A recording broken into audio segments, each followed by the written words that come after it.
What if the fastest way to defeat a country was not to bomb its army, but to simply erase the roads it stands on? In just a few weeks, dozens of bridges across southern Iran turned into twisted metal and broken concrete, and almost nobody outside the region noticed how much the war had quietly changed. Before we go further, here's a small deal between us. If this video actually helps you understand what is happening instead of just showing you another headline, prove it. Tap like right now, hit subscribe, and send this to the one friend who thinks this war is only about missiles in the sky. You will need everything that comes next to really get it. Let's start with water. Not an ocean, not even a sea. A narrow strip of water called the Strait of Hormuz, squeezed between Iran on one side and Oman and the United Arab Emirates on the other. At its tightest point, it is barely wide enough for two large ships to pass safely at the same time. And yet, through this one thin channel flows roughly a quarter of all the oil the entire world uses.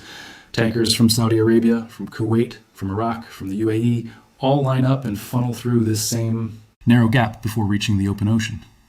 Think about what that really means. A stretch of water you could cross by boat in under an hour has the power to shake fuel prices on every continent. Whoever controls it does not just control shipping. They control how much you pay to fill your car, how much a factory pays to run its machines, how much a family pays to heat their home in winter, and Iran happens to sit directly on top of it.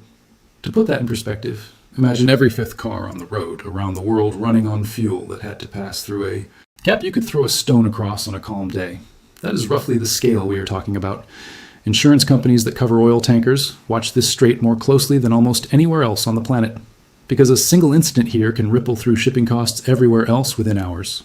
For years, that single fact gave Iran a strange kind of power. It never needed the biggest army in the world or the most advanced navy. It only needed to threaten this one passage, and markets thousands of miles away would flinch. The quiet leverage eventually stopped being quiet. Iranian forces began stopping ships that refused to follow routes set by their own naval units. Vessels were struck. Crews abandoned burning tankers in open water. And then Iran did something it had only ever hinted at before. It announced the strait was closed. For a country whose economy depends on the world trading freely, shutting down one of the busiest shipping lanes on Earth was not just a threat aimed outward. It was close to an act of war in itself, aimed at everyone who relies on that oil, including nations that had nothing to do with the fight. Washington's answer did not stay behind closed doors.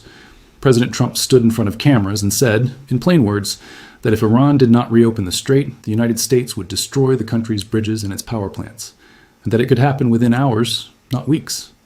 Reporters in that room had heard threats before. This one was different. It was specific. It named targets. It set a clock running.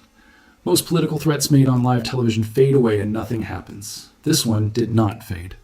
Just days later, one of Iran's most celebrated pieces of modern engineering, a massive highway bridge linking Tehran to the nearby city of Karaj, came down in a cloud of dust caught live on camera. It had opened only months earlier. It was supposed to be the tallest bridge in the entire Middle East, a symbol of how far Iranian engineering had come. Instead, in a single strike, it became something else entirely, a warning written in broken concrete for the whole country to see. Local officials said dozens of people were hurt in that one strike, and several were killed. Iranian state television later described a second wave, hitting the same site again, roughly an hour after the first explosion, catching rescue workers who had rushed in to help the injured. Whether every detail of that account holds up under outside scrutiny or not, one thing became impossible to deny. This war had stopped being only about missiles aimed at distant bases. It had turned toward the roads, the tunnels, and the rail lines that keep an entire nation physically moving. And that first bridge was only the opening move. Weeks later, near the southern port city of Bandar Abbas, the United States carried out what many analysts now call the most damaging single night of the entire war so far. In one province, 6 separate bridges were struck within hours of each other. Roads connecting small towns to the highway leading toward the strait were simply cut. A tunnel used by both ordinary drivers and military convoys was hit from both ends at once, sealing it completely. A railway junction near the port was destroyed too, severing one of the last supply lines still feeding the region. Local officials could barely keep up. New damage reports arrived every few hours, faster than anyone could properly record them. A bridge near one village, another one near a completely different town. The list grew and grew from a major crossing linking Bandar Abbas to the city of Lar, all the way down to small river bridges near villages most people outside Iran had never even heard of. Residents were told to stay off the roads entirely, partly because of unexploded material still buried in the wreckage, and partly because rescue teams needed those paths clear to search for anyone trapped underneath. Here is where this stops being a story about broken concrete and becomes a story about calculated strategy. None of the bridges hit in that campaign were picked at random. Every single one sat somewhere along the supply routes. Feeding Iran's naval base at Bandar Abbas, the exact base that houses the branch of Iran's military accused of attacking commercial ships in the strait in the first place. By cutting these specific roads, the United States was not punishing Iran in some vague general sense. It was trying to slowly choke, piece by piece, the exact force responsible for closing one of the most important shipping lanes on the planet. It sounds almost too simple to be true, but simple ideas are often the ones that win wars. Sit with that idea for a second, because it matters more than it first sounds. A naval base cannot run on its own. It needs fuel arriving constantly. It needs spare parts. It needs ammunition, food, and fresh troops rotating in and out. None of that appears out of nowhere. It has to travel by road, by rail, or through mountain tunnels, because a base surrounded by coastline and rugged terrain cannot simply have supplies teleport in. Destroy the bridges feeding that base one after another, and you are not just making life harder for a handful of drivers. You are slowly starving the fighting ability of an entire naval force, without ever sending a single foreign soldier onto Iranian soil. Militaries have leaned on this exact idea for generations, long before satellite-guided missiles ever existed. Forces that are almost impossible to beat in open. Direct battle can very often be beaten anyway, simply by cutting off everything that feeds them. No fuel means vehicles stop moving. No ammunition means weapons eventually fall silent. No reinforcements means exhausted units never get relieved. Sooner or later, even the most determined fighting force runs out of the physical ability to keep going, no matter how strong its will still is. If you are already starting to notice just how deliberate this entire pattern really is, that tells me you are paying closer attention than most people scrolling past this story on their phones without a second thought. Now here's something for you to try. In the comments, drop your own guess for how many bridges you think have actually been damaged or destroyed across this entire conflict so far. Do not look it up, just guess. I will read as many replies as I can, and honestly, it helps this video reach more people who need to actually understand what is unfolding here in real time, not just skim the headlines about it. Now, plenty of people have pushed back hard against this entire strategy, calling it a dangerous overreaction, or arguing that these strikes are mostly hitting ordinary civilians rather than any real military target. It is worth being completely honest about both sides here, because the truth underneath this argument is genuinely complicated, not simple at all. Iranian officials have repeatedly said that the roads and bridges being destroyed are civilian infrastructure first and foremost, used every single day by ordinary families, farmers and workers who have nothing to do with any war. They point to the human cost as proof: dozens killed, hundreds injured, entire communities suddenly cut off from hospitals, from markets, from each other, sometimes overnight. There's real weight behind that argument. A bridge does not check who is crossing it on a normal Tuesday morning. When you destroy one, you affect everyone who ever needed to use it, not only soldiers moving supplies. On the other side, American military officials have consistently described these same targets very differently.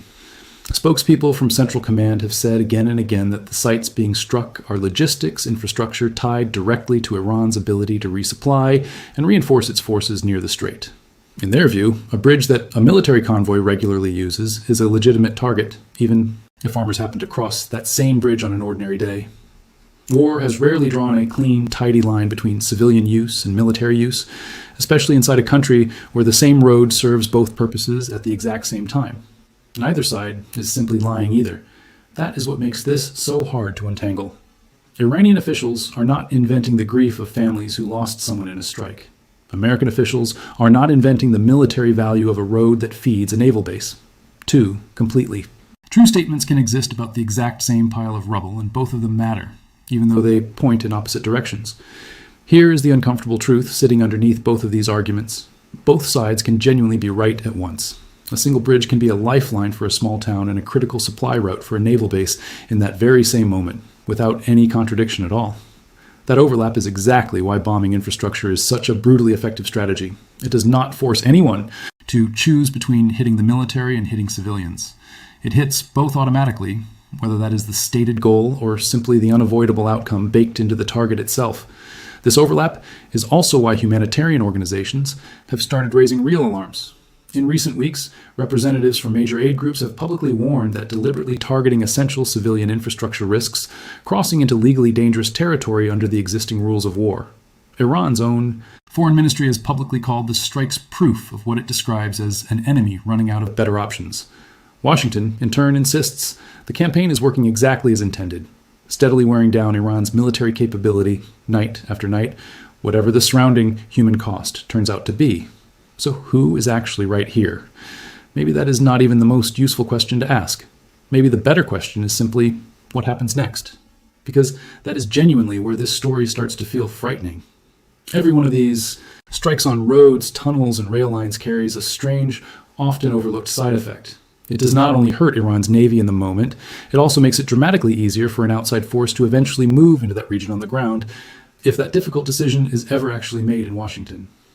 Destroyed bridges do not just stop supplies from reaching a base today, they also stop that base from getting reinforcements quickly if it comes under a sudden, more direct attack later. They stop tanks and troops from repositioning fast enough to defend key coastal areas when it matters most. In military planning, this is sometimes called isolating the battlefield, and it is very often one of the first quiet steps taken before any larger ground operation officially begins. That single detail has fueled real speculation, both inside Washington's think tanks and inside Iran's own military circles, that this bombing campaign might be preparing the ground, quite literally, for something far bigger than airstrikes alone.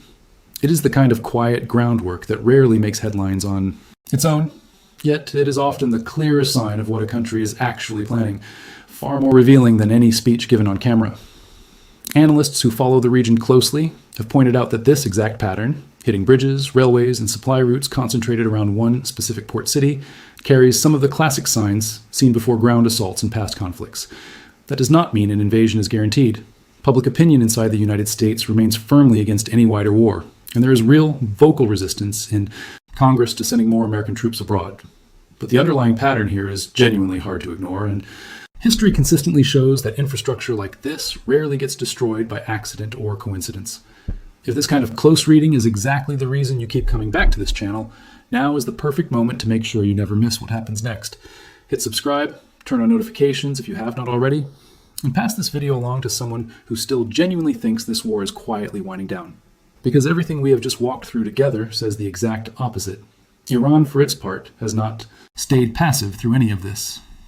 In direct response to the escalating strikes, Iranian forces launched missiles and drones toward American allies across the Gulf, including bases hosting United States forces nearby. According to reports coming out of the region, dozens of people have been killed and hundreds more wounded across the broader area in a matter of days. This is no longer a small, contained fight between only two countries facing off in isolation. It is actively spreading outward, pulling in neighbors who never asked to be part of any of this in the first place. Beyond the missiles and drones, the strikes themselves have widened in scope too. A maritime surveillance tower near the port of Chabahar was destroyed, a structure Iran described as monitoring commercial shipping, while American officials described it as part of a wider network used to track vessels moving through the region. A desalination plant along the coast was struck as well, reportedly cutting off clean water access for thousands of residents who had nothing to do with any military operation. Communication towers along the coastline went dark, one after another.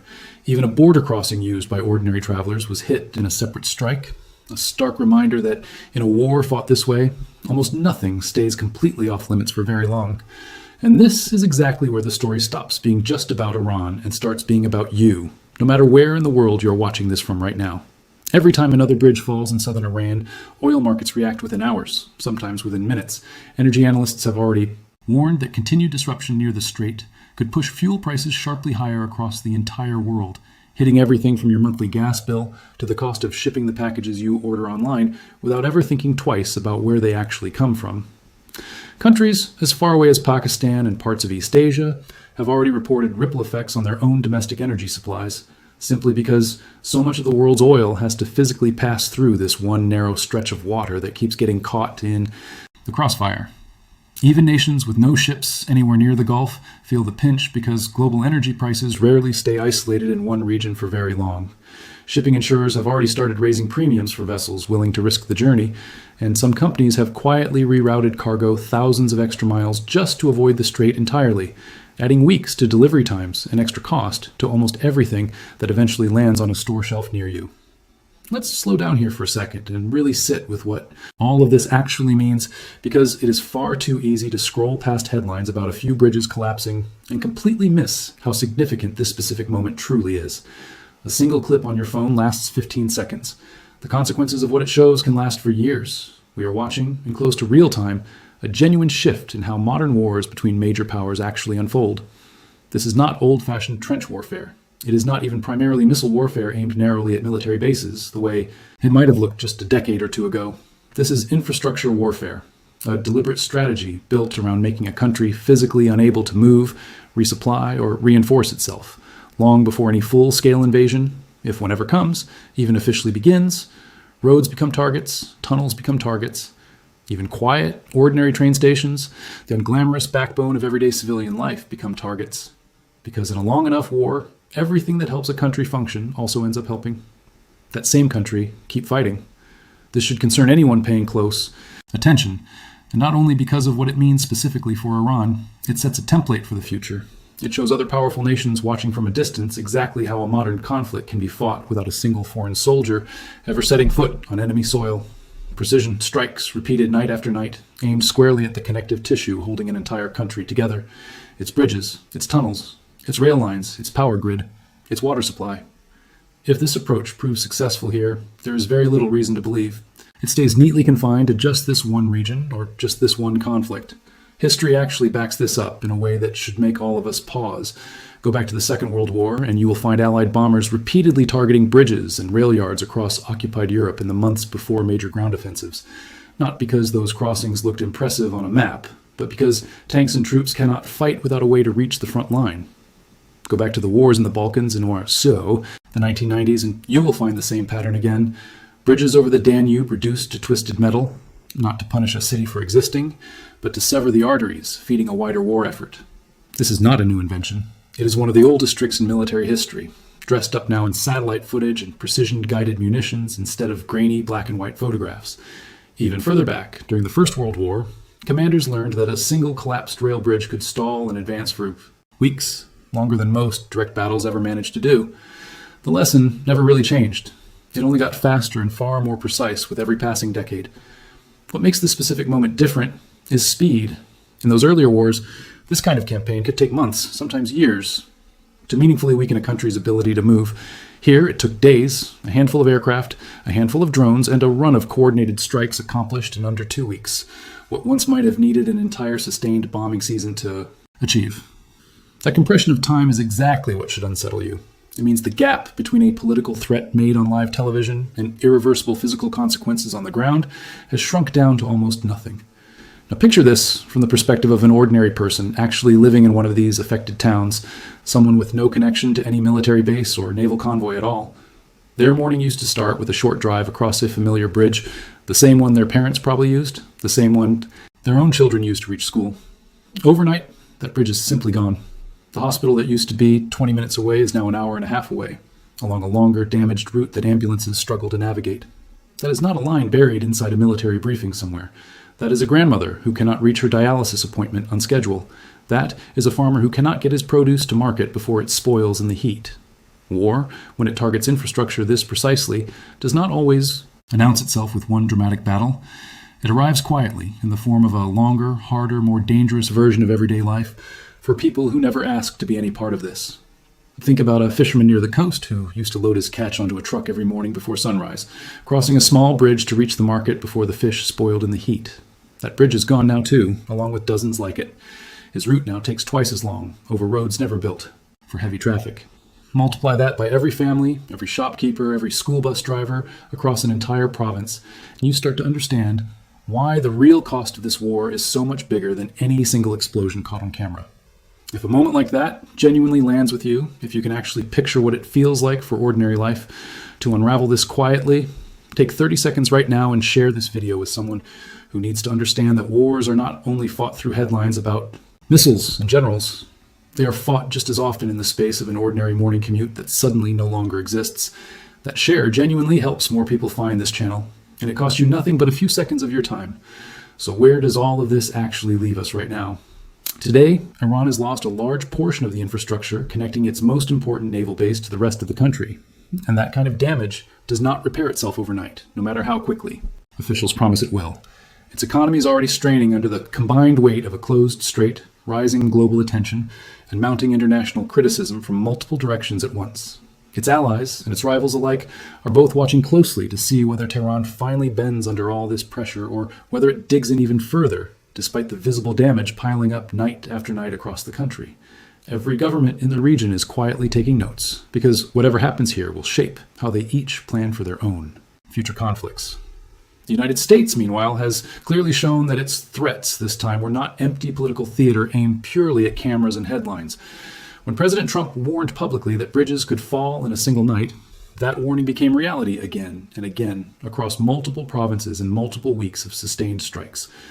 That kind of consistent follow-through fundamentally changes how seriously future threats coming out of Washington will be taken from now on, not just by Iran specifically, but by every other government currently watching this entire conflict unfold from a careful, safe distance.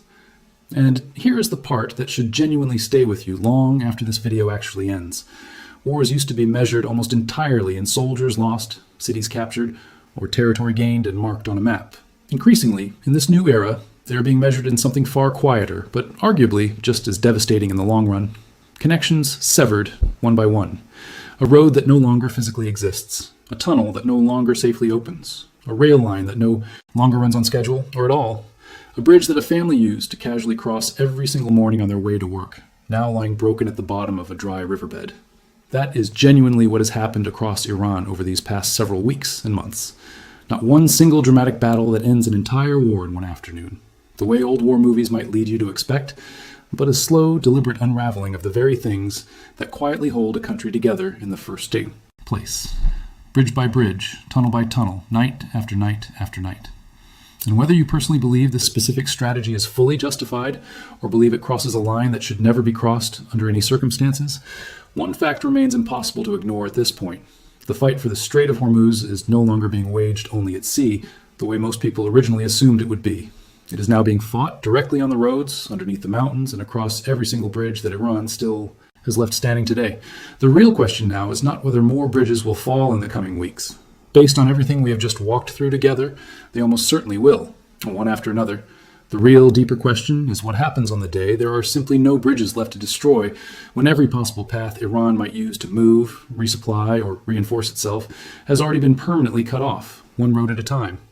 Because on that day, this war stops being a story about roads and infrastructure entirely, and instead becomes something far more direct, far more dangerous, and far, far harder for anyone on any side of this conflict to ever quietly walk back. Somewhere tonight, in a province most of the world could not point to on a map a year ago, another engineer is probably studying blueprints for yet another bridge, another route to keep supplies moving despite everything already lost. And somewhere else, another pilot or drone operator is probably studying the exact same blueprints, looking for the fastest way to take it down before it is even finished.